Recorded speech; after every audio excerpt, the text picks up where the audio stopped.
I've been having these weird thoughts lately. Like, is any of this for real? Or not?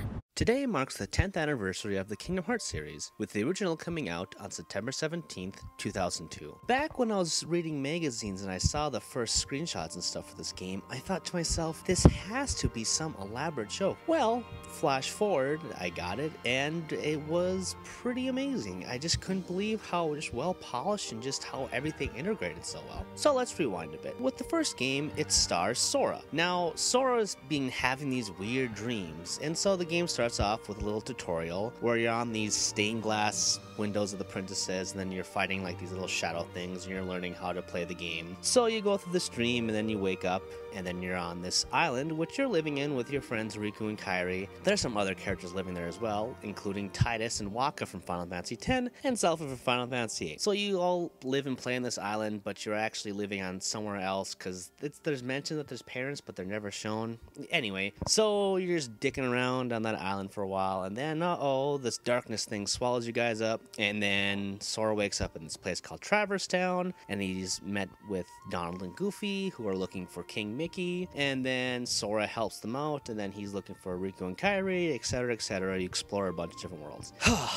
Well, if that sounds convoluted enough, wait till you get the other games in the series. No, seriously, it may sound like a load, but it's, again, well integrated for everything that's going on. Like, just all the Disney worlds you fall through, it's kind of hard to swallow that, hey, there's this weird Japanese-looking kid with all these colorful Disney-like characters, and they kind of just accept him for who he is. Yeah, it's kind of weird, but still, it's very unique and very awesome if you just take it the way it's meant to be taken, which is, a little bit of a grain of salt, and then you'll have a good time. So of these Disney worlds, of course, you got the Wonderland from Alice in Wonderland, you go to Agrabah, you go to Halloween Town, and a bunch of other stuff too, and each one has their own distinct look to them, and actually some of the places transform Donald, Goofy, and Sora into different creations. For example, the Underwater Kingdom and from Little Mermaid turns them into like little sea creatures, and Halloween Town, they kind of become spooky little guys. One of the other things they included was the Hercules Coliseum. Now, a lot of RPGs at the time, and still today, like to include a Coliseum so that you can,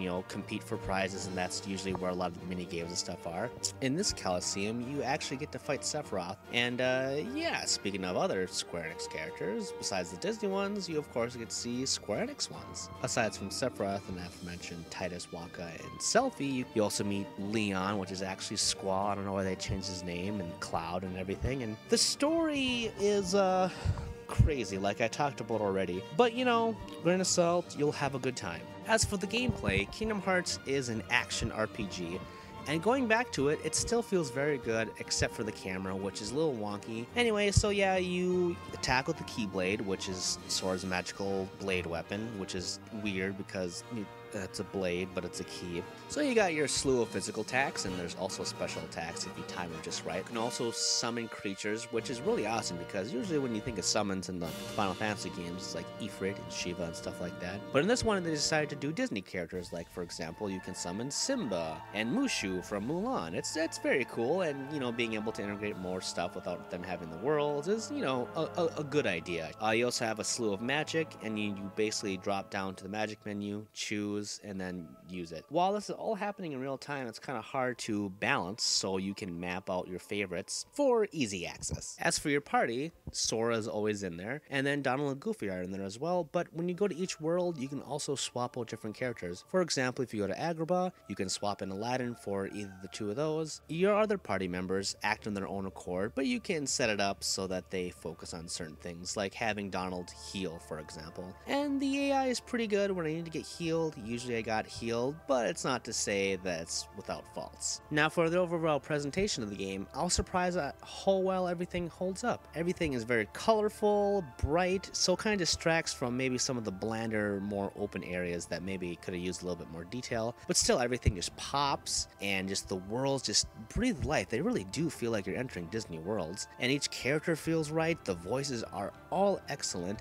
Hearing the Square Enix ones for the first times was really, really cool, especially Cloud's voice. Probably my favorite music of all time. Well, I should say one of my favorite music in a series, you know what I mean. The composer is Yoko Shimomura, and she has just a very excellent way of doing her work, and you can pretty much tell it's her, as well as, Nobuo Uematsu. You kind of know when it's him, and as far as an overall package goes, it's excellent. The gameplay's fun, you can still go back to it and just have a really good time. But now you may be wondering to yourself, hey, are you going to talk about any of the other games? Are they good? Should I play those? Well, yes and no. There's some good ones and stuff, and maybe I'll put up another video to talk about the whole convolutedness of the series, because since 2, fans, including myself, have been waiting for Kingdom Hearts 3, and instead we get these portable things, and they just kind of convolute the whole thing, where there's dreams and techno gadgets, and your mind is being blown, and there's people with coats, and I don't know what's underneath those coats. It's very weird. But today, celebrate by picking up either 1 or 2. Both are a good choice. And for now, Kingdom Hearts, I wish you a very graceful 10th anniversary, and I hope to see Kingdom Hearts 3 before you reach 20.